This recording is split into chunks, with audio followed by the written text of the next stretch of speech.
अब हम लोग पढ़ेंगे क्लास 10th मैथ का पोलोमियल चैप्टर। ठीक है, पोलोमियल चैप्टर में क्या क्या पढ़ेंगे? पोलोमियल चैप्टर में सबसे पढ़ना है लीनियर पोलोनोमियल, कुछ बेसिक जानकारी इसमें। तो लीनियर किसको बोला जाता है? जिसका पावर 1 हो। ठीक है, पोलोनोमियल में हमारा कोई भी वेरिएबल टर्म जुटा हुआ रहता है। वेरिएबल टर्म किसको बोलते हैं समझना। ठीक है, जैसे कि हमारा एक्स वाई जेड ये सब जुटा हुआ है ना, तो ये सब वेरिएबल हुआ। क्या हुआ ये? वेरिएबल। तो लीनियर पेयर में जैसे एक इक्वेशन बनता है, जैसे कि 2x + 5 प्लस या माइनस में जुटा हुआ रहेगा। ठीक है, तो ये जो हमारा हुआ ये हमारा लीनियर पोलोमियल हुआ, यानी पावर इसका जो हमारा जो वेरिएबल टर्म है ना उसका पावर 1 है, 1 छुपा हुआ रहता है ना, लिखा नहीं जाता। तो यहाँ पे 2x + 5 फिर हो गया हमारा 3/2x - 8, ऐसे भी हो सकता है लीनियर पेयर। समझ रहे हो ना? सिर्फ यहाँ पे देखना वेरिएबल टर्म का पावर 1 ही होना चाहिए, है ना, यानी नहीं होना चाहिए, है ना, पावर 2 3 नहीं होना चाहिए। तो ये हुआ लीनियर पोलोमियल। सेकेंड है हमारा क्वाड्रेटिक पोलोमियल, क्वाड्रेटिक पोलिनोमियल। तो क्वाड्रेटिक पोलिनोमियल में क्या होता है ना, जो कोई भी वेरिएबल टर्म है उसका पावर 2 होना चाहिए। जैसे कि 2x² + 3x - 2/3। तो यहाँ पे ये देखो x का पावर क्या है? 2 है ना, तो मैक्सिमम पावर क्या है? 2 है, तो वो क्वाड्रेटिक में जाएगा। जैसे कि y² - 2, y भी ले सकते हैं हम लोग वेरिएबल टर्म, तो इसमें y का पावर क्या है? 2 है, तो ये क्वाड्रेटिक में जाएगा। समझ गए? उसी तरह क्यूबिक में 3 पावर होता है, जैसे कि देखो x³ + 2x² - 14x + 8, मतलब लंबा इक्वेशन हो सकता है, लेकिन मैक्सिमम पावर कितना होना चाहिए? 3। मैक्सिमम पावर होना चाहिए 3 का, वो क्यूबिक हुआ। ठीक है, एक क्वाड्रिक होता है, तो उतना ज़्यादा एनसीईआरटी में नहीं जानना है। ठीक है, चलो आगे देखते हैं, समझते हैं हम लोग।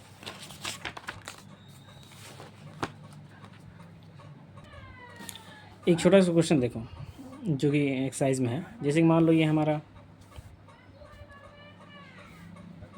एक्स एक्सिस वाई एक्सिस है इसमें। ठीक है, ये एक्स एक्सिस होता है और ये वाला वाई एक्सिस होता है। बीच में हमारा जो ओरिजिन है वो 0 रहता है। ठीक है, 0 0, तो ये 0 हुआ। ठीक है, मान लो कि यहाँ पे जो है एक पोलिनोमियल में जो है लाइन ड्रॉ किया गया है, तो ऐसे करके कटा है वो इस जगह मान लो।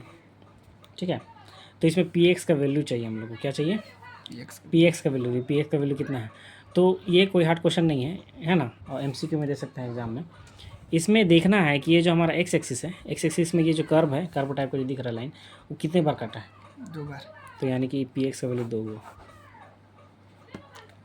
ठीक है, चलो एक और क्वेश्चन देखो। ये जो ग्राफ है हमारा, तो इसमें मान लो कि ऐसे काटा है। ठीक है, तो इसमें जो पी एक्स का, ये एक्स एक्सिस है ना, तो सिर्फ एक्स को ही चेक करना है, वाई वाला पार्ट को नहीं चेक करना है कि वाई में कितना काटा। तो तुम बताओ यहाँ पे कि पी एक्स का वैल्यू कितना रहेगा? 3। 1 2 3 4 5, 5 बार अच्छा। कटा हुआ। तो टोटल काउंट करना, बस ये काउंट नहीं होगा। एक्स लाइन में जो है ना टोटल देखना है कितने X बार line में कटा पूरा। है। तो 1 2 3 4 5, 5। तो आंसर कितना है? 5। समझ गया? ठीक है, अब समझो हम लोग आगे टॉपिक है हमारा relationship between zeros and coefficient of the polynomial. तो ये जीरोज़ क्या है ना, और कोफिशिएंट ऑफ पोलिनोमियल क्या होता है वो बता समझना है। ठीक है, तो जैसे ध्यान दो यहाँ पर, जैसे ये हमारा क्वाड्रेटिक इक्वेशन लिखते हैं, सब क्वाड्रेटिक में ही पढ़ना है। ठीक है, लीनियर जल्दी नहीं। तो यहाँ पे ax² + bx + c, मान लो ये एक कोई भी एक क्वाड्रेटिक पोलिनोमियल है ना। क्वाड्रेटिक कैसे है? क्योंकि स्क्वायर क्या है हमारा, मतलब एक्स में स्क्वायर है। ठीक है, तो इसका ज़ीरोज़ निकालना होता है। ज़ीरोज़ मतलब ये, जैसे कि क्वेश्चन लिखते हैं कि 2x² - 8x + 6, यानी कि इस क्वेश्चन में हमारा x का क्या वैल्यू है, वही इसका ज़ीरोज़ है। यानी कि x का कुछ भी जो वैल्यू आएगा ना, मान लेते हैं अगर इसमें पुट करते हैं x का वैल्यू, तो ये पूरा सॉल्यूशन होकर 0 हो जाएगा। इसीलिए x का वैल्यू को ही ज़ीरोज़ बोला जाता है फ्रॉम ऑफ दिस इक्वेशन। इस इक्वेशन का जो वैल्यू रहेगा x का, वही इसका ज़ीरोज़ है। ठीक है, इससे क्वेश्चन करेंगे हम लोग तो ज़्यादा क्लियर हो जाएगा। ठीक है, तो क्वाड्रेटिक इक्वेशन में x का 2 वैल्यू निकलता है। कितना निकलता है? 2 वैल्यू निकलता है। तो पहला जो वैल्यू निकलता है उसको अल्फ़ा मानते हैं। क्या मानते हैं उसको? अल्फ़ा मानते हैं। ठीक है, और दूसरा को मानते हैं बीटा। इसको क्या बोलते हैं? बीटा। इसको बीटा बोला जाता है। ठीक है ना, पीएच होता है उसमें। तो 2 वैल्यू जो निकलेगा उसको अल्फ़ा और बीटा माना जाता है। तो x का 2 वैल्यू निकालने के बाद उसको वेरीफाई भी करना पड़ता है। ठीक है, तो वेरिफिकेशन के लिए वेरिफिकेशन के लिए फार्मूला है या नियम है, रूल है, वो जानना पड़ता है। सबसे पहले सम ऑफ ज़ीरोज़ निकालना पड़ता है, सम ऑफ ज़ीरोज़। ये ज़ीरोज़ क्या है, एक्स का 2 वैल्यू निकलेगा इसमें सॉल्व करेंगे। तो कैसे सॉल्व करेंगे हम बताएंगे, ठीक है। तो यहाँ पे जितने 2 जीरो जो आता है ना, उसका सम करना पड़ता है। सम करने पे जो है ये -b/c के इक्वल होना चाहिए। अब ये -b/c है क्या, ये देखो यहाँ पे जो वैल्यू रहेगा ना बीच में, वो b का वैल्यू रहेगा, और लास्ट में जो रहेगा ना नंबर सिर्फ, वो c का वैल्यू रहेगा। इसमें x नहीं जुटा हुआ रहता है, वेरिएबल टर्म इसमें नहीं रहता है लास्ट में। जैसे देखो यहाँ पे x है, वही है, कुछ नहीं ना, सिर्फ नंबर है। तो यानी कि -b/c के फॉर्म में आना चाहिए सम ऑफ इट्स ज़ीरो। और सेकेंड जो है प्रूफ करने के लिए प्रोडक्ट ऑफ ज़ीरोज़ निकालते हैं, प्रोडक्ट ऑफ इट्स ज़ीरोज़। तो प्रोडक्ट ऑफ इट्स ज़ीरोज़ में फॉर्मूला बनता है c/a। क्या बनता है, c/a। जब क्वेश्चन करने लगेंगे तभी क्लियर होगा, अभी समझ लेना है, ठीक है। तो यहाँ पे सम ऑफ इट्स ज़ीरोज़ में लिखना है b/a, और प्रोडक्ट ऑफ इट्स ज़ीरो में लिखना है c/a। तो यहाँ पे चेक करके देखना है। एक क्वेश्चन लेते हैं फिर क्लियर होगा, ठीक है। एक क्वेश्चन लेते हैं, इसमें क्लियर हो जाएगा। क्वेश्चन है फाइंड द ज़ीरोज़, यानी एक्स का value, find the zeros of the quadratic polynomial x² + 7x + 10 and verify the relationship. और उसके बाद वेरीफाई भी करना है। कौन सा वेरिफिकेशन, अभी जो फॉर्मूला किया ना हम लोग, sum of zeros, product of zeros, उसको प्रूव करना है। तो ये पहले सॉल्व करके इसका ज़ीरोज़ निकालेंगे। और हम क्या बोले, क्वाड्रेटिक पोलिनोमियल का 2 ज़ीरोज़ निकलता है, यानी कि x का 2 वैल्यू निकलता है, ठीक है। कैसे निकलता है समझो। सबसे पहले पोलिनोमियल को लिख देना है, क्वाड्रेटिक पोलिनोमियल को, समझ गया। ये हमारा क्वाड्रेटिक पोलिनोमियल, शॉर्ट में p लिखा जाता है, p मतलब पोलिनोमियल, समझ। और यहाँ पे x वेरिएबल है ना, इसलिए x लिखा जाता है ब्रैकेट में। अगर यहाँ पे y लिखा हुआ रहता ना तो यहाँ पे y रहता, समझे। तो ध्यान दो, इसको कैसे सॉल्व करेंगे, x का वैल्यू कैसे निकालेंगे। इसमें मिडिल टर्म स्प्लिट किया जाता है, मिडिल टर्म को तोड़ा जाता है। कैसे तोड़ेंगे समझो। यहाँ पे शुरुआत में कोई नंबर है, कोई नंबर नहीं तो 1 मानो, कोई भी नंबर नहीं है तो 1 मानो, और रफ में ये 1 और ये लास्ट वाला जो नंबर है उसको मल्टीप्लाई करो। कितना आया, 1 10 जा 10 आया। अब तुमको चेक करना है कि 10 कौन कौन से टेबल में आता है, कौन से टेबल में आता है, 2 कितने बार में, 2 5 जा 10 हुआ, 2 5 जा 10 हुआ। तो अगर ये 2 और 5 को मल्टीप्लाई करते हैं तो 10 आता है। इन दोनों को ऐड करो तो जोड़ो तो 7, ये तो बीच वाला टर्म आ गया। तो यानी कि इस 7 के प्लेस पे हम लोग 5 और 2 लिखना है। इसी को बोलते हैं स्प्लिट करना, तोड़ना उसको, ठीक है। तो यहाँ पे लिख देंगे x², शुरुआत वाला उतारना है, ठीक है, प्लस ये जो 7 है ना उसके प्लेस पे 2 और 5 को लिखना है, लेकिन x को लगाते हुए दोनों में, समझे। फिर लास्ट ला उतार देना है। तो तुम समझ गए ना, 7 के प्लेस पे 2 और 5 कहाँ से आया, हम वहाँ चेक किए, साइड वाला को मल्टीप्लाई किए, देखिए 10 आया, है ना। उसके बाद देखना है यहाँ पे कि 10 कौन कौन से टेबल में आता है, 2 5 10 होता है, 5 2 जब तो 10 ही होता है ना, सेम रहेगा। तो 2 5 10 हुआ, और 2 और 5 को ऐड करने पे बीच वाला नंबर आ रहा है। तो इसी बीच वाले नंबर के प्लेस पे लिखेंगे हम लोग 2x + 5x। अब ध्यान दो, दो में कॉमन निकाला जाता है। तुम बताओ इसमें क्या कॉमन है, x कॉमन है। तो x को लिख दो, ब्रैकेट स्टार्ट करो। यहाँ पे डबल x था, ठीक है। अगर एक x निकला हुआ रहेगा तो सिंगल x बचेगा, प्लस यहाँ पे x निकल जाएगा तो क्या बचेगा, 2। उसके बाद ब्रैकेट बंद कर दो, ठीक है। अब ब्रैकेट बंद करने के बाद यहाँ पे प्लस है ना, ये वाला प्लस यहाँ लिखो, ठीक है। अब इन दोनों में कॉमन निकालना है। क्या कॉमन है, x कॉमन, x दोनों में नहीं है, अच्छा। तो x कॉमन नहीं है। टेबल भी कॉमन रहता है, कैसे, 5 कॉमन है इसमें, क्योंकि 5 के टेबल में 5 भी आता है, 10 भी आता है, यानी इसमें 5 कॉमन है। क्या कॉमन है, 5। तो 5 को लिखो, ब्रैकेट स्टार्ट करो। अब ध्यान दो, इसमें ये 5 यहाँ से निकल गया तो क्या बचेगा, x प्लस अब ये 10 नहीं, 5 के टेबल में देखेंगे कितने बार में आएगा 10, 5 2 10, तो 2 रहेगा इसमें, ब्रैकेट बंद, ठीक है। ये देखो ये दोनों मैच हुआ, ये मैच होना चाहिए। अगर मैच नहीं हुआ तुम्हारा समझो गलत बना रहे हो। तो ये दोनों मैच हो गया ना, तो इन दोनों के बदले में एक ही लिखो, है ना, और इसके बाहर ला, इसके बाहर ला, एक ब्रैकेट में। क्या बोले हम, इन दोनों के बदले में एक ठो लिखो, और इसके बाहर ला, इसके बाहर ला, एक ब्रैकेट में। आगे समझ में, अब देखो, अब इसमें x का 2 वैल्यू निकलेगा। ये जो दिख रहा है ना x + 2 को अलग से 0 कर दो, और x + 5 को अलग से 0 कर दो, क्योंकि x का वैल्यू निकालना है हम लोग को, ज़ीरोज़ निकालना है हम लोग को, ठीक है। तो यहाँ पे x = -2 आ गया, क्योंकि ये +2 है ना, इधर राइट साइड गया तो -2, और यहाँ पे x = आ गया -5, क्योंकि +5 है तो उधर गया था -5। इसी को पहला को मान लो अल्फ़ा, और इसके बाद मान लो बीटा। अल्फ़ा इसको भी मान सकते हो, इसको भी मान सकते हो, उससे कोई फ़र्क नहीं पड़ता, ठीक है, लेकिन पहला को एक को अल्फा मानना पड़ेगा, एक को बीटा मानना पड़ेगा। ठीक है, अब हम लोग एक्स का वैल्यू निकल गया, पहला आंसर हो गया। देखो find the zeros of the quadratic polynomial, ये पहला आंसर हो गया। अब हम लोग करेंगे वेरिफिकेशन, वेरीफाई बोला है ना। अब वेरिफिकेशन कैसे करते हैं समझो ध्यान से। वेरीफाई करेंगे, देखो सबसे पहले निकालेंगे सम ऑफ ज़ीरोज़। क्या निकालेंगे? सम ऑफ जीरो, यानी कि जीरो जो भी आया है, एक्स का जो भी वैल्यू आया ना उसको प्लस करेंगे। सम लिखा है, सम मतलब प्लस। प्लस तो दो वैल्यू आया है ना, अल्फा प्लस बीटा, तो यानी -2 प्लस देके -5, उसको ब्रैकेट में रखना पड़ेगा। ठीक है, क्योंकि प्लस आ गया ना, इसमें नहीं भी ब्रैकेट लगा सकते, शुरुआत में नंबर है ना। फिर -2, ये प्लस माइनस -5 होगा। ठीक है, अब माइनस माइनस क्या होता है? प्लस, प्लस होता है। प्लस कर दो 7 का और साइन माइनस का देना जरूरी है, समझे। माइनस माइनस ऐड होता है और साइन माइनस का लगाते हैं। अब देखो इसके नीचे कुछ नहीं है तो इसके नीचे 1 डाल दो। क्यों डाले 1? क्योंकि याद करो कि सम ऑफ जीरोज़ में हम लिखे थे -b/a, फॉर्मूला में था -b/a। ठीक है, आगे देखो ये सम ऑफ जीरोज़ निकल गया। ठीक है, अब हम निकालेंगे प्रोडक्ट ऑफ जीरोज़।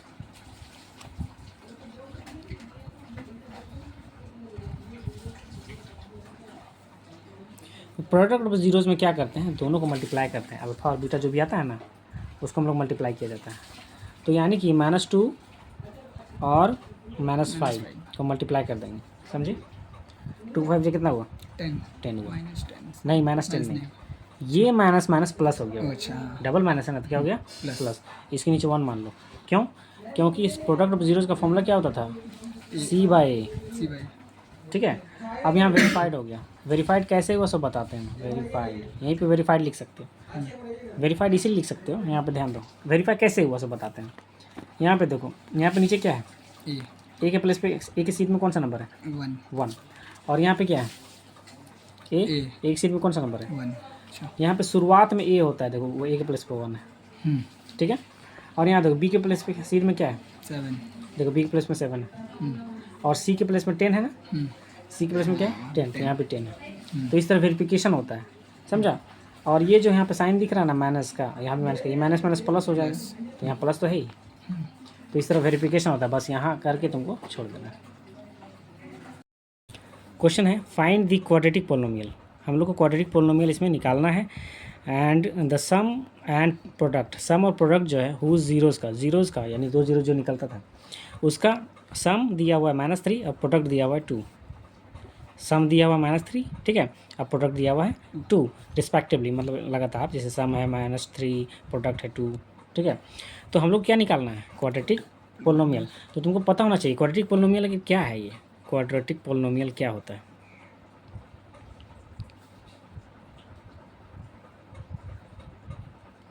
तो क्वाड्रेटिक पोलिनोमियल जो है ना वो इस फॉर्म में होता है ax² + bx + c।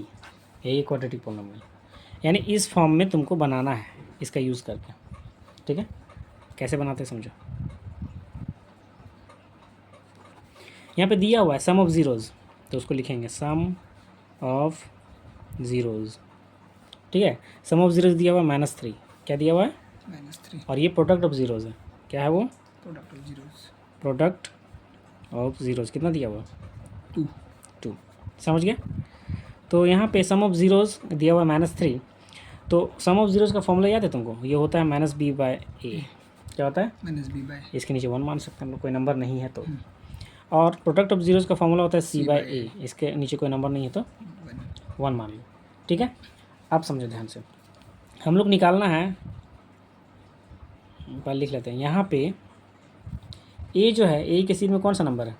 1। यहाँ भी 1 ही है, दोनों में सेम होना चाहिए। अगर सेम ना हो तो उसको मल्टीप्लाई करके बढ़ाना पड़ता है। ठीक है, अगर इस टाइप का क्वेश्चन आएगा तो बताएंगे। तो ए के सीट में 1 है तो ए = 1 आया। बी के सीट में कौन सा नंबर है? 3 है, तो बी के प्लेस पे 3 आया। इसका माइनस और इसका माइनस कट गया। अगर मान लो इसमें माइनस नहीं रहता ना तो इसका माइनस यहाँ लगा देते और -3 लिखते। तो यहाँ पे माइनस कट गया, तो बी का वैल्यू क्या आ गया? 3। और सी का वैल्यू कितना आया? 2। तो ए निकल गया 1, बी निकल गया 3 और सी निकल गया हमारा 2 निकल गया। अब हम लोग इजीली क्या निकाल देंगे? क्वाड्रेटिक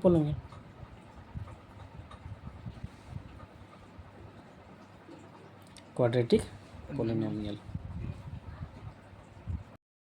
तो क्वाड्रेटिक पोलिनोमियल का फॉर्मूला क्या होता है, a x square plus b x, formula नहीं मतलब क्वाड्रेटिक पोलिनोमियल इस फॉर्म में होता है, ठीक है।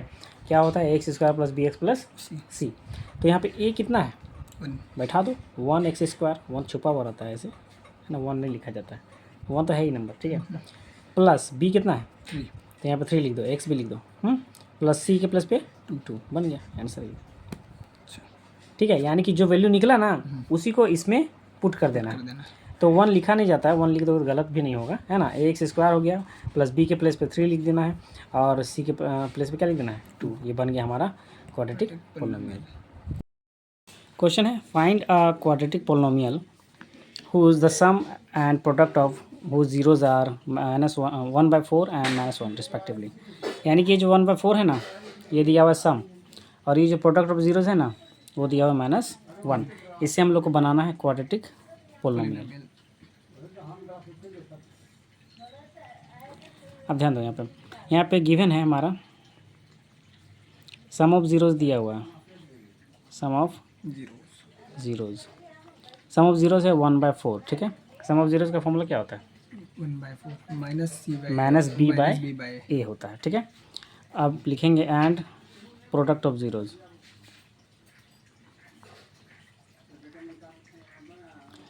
प्रोडक्ट ऑफ जीरोज दिया हुआ -1, ठीक है। इसका फॉर्मूला क्या होता है, सी बाय ए। अब ध्यान दो, यहाँ पे नीचे में 4 है लेकिन इसके नीचे 1 है, तो दोनों में ए होता है, तो दोनों में ए समान होना चाहिए ना, सेम होना चाहिए। तो देखो इसके नीचे 1 है ना, तो इसको भी 4 बनाना पड़ेगा, बड़ा डिजिट ही बनाना पड़ेगा। यहाँ पर 1 है ना, तो क्या करेंगे हम लोग, इस 1 को 4 बनाने के लिए मल्टीप्लाई करेंगे किस से, 4 से। तो नीचे 4 से मल्टीप्लाई किया ना, तो ऊपर भी 4 से मल्टीप्लाई करना पड़ता है। तो ये आ गया हमारा -4, 4 × 4 हुआ, और नीचे आ गया 4, सी बाय ए उतार तो दोबारा, ठीक है। अब यहाँ पे जो है ना ए और ए यहाँ पे दोनों सेम हो गया, ठीक है। तो यहाँ पे लिखेंगे here a is equal to B is equal to C is equal to, a यहाँ पे 4 है, b इज इक्वल टू 1, इसका माइनस जो है ना इसमें चला जाता है, तो -1, और अगर दोनों माइनस रहता है तो कट जाता है। फिर c इज इक्वल टू लिखेंगे -4। अब हम लोग जानते हो तुम कि क्वाड्रेटिक पोलिनोमियल का फॉर्मूला क्या होता है, किस में बैठाया जाता है। तो quadratic polynomial is equal to a x square plus b x plus c के फॉर्म में होता है। ए की जगह 4 बैठाना पड़ेगा, एक्स स्क्वायर उतारना है, बी की जगह -1 रखना है, ठीक है। तो काम करो डायरेक्ट -1 लिखा नहीं जाता, छुपा हुआ रहता है, ठीक है। लिख भी दोगे तो गलत नहीं होगा, प्लस मतलब कि इसी की जगह -4 डायरेक्ट -4 रख दो, ठीक है। तो ये हमारा क्वाड्रेटिक पोलिनोमियल निकल गया, ठीक है। अगला क्वेश्चन लेते हैं, जिसमें से √2 है सम ऑफ जीरोज, ठीक है, और 1/3 है प्रोडक्ट ऑफ जीरोज, है ना। तो इसको कैसे सॉल्व करेंगे देखो।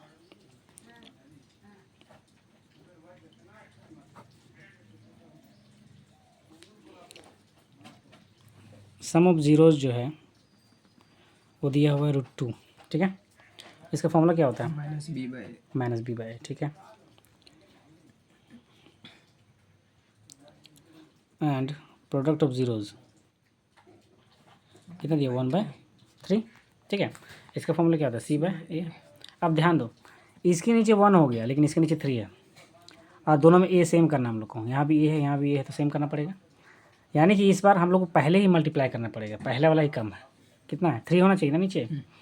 तो क्या करेंगे इसको, तुम आगे सॉल्व कर सकते हो। यहाँ पे √2/1 है ना, 3 होना चाहिए ना, यहाँ 3 है, तो क्या करेंगे हम लोग 3 से यहीं पे मल्टीप्लाई कर दो, तो यहाँ भी 3 से मल्टीप्लाई करेंगे।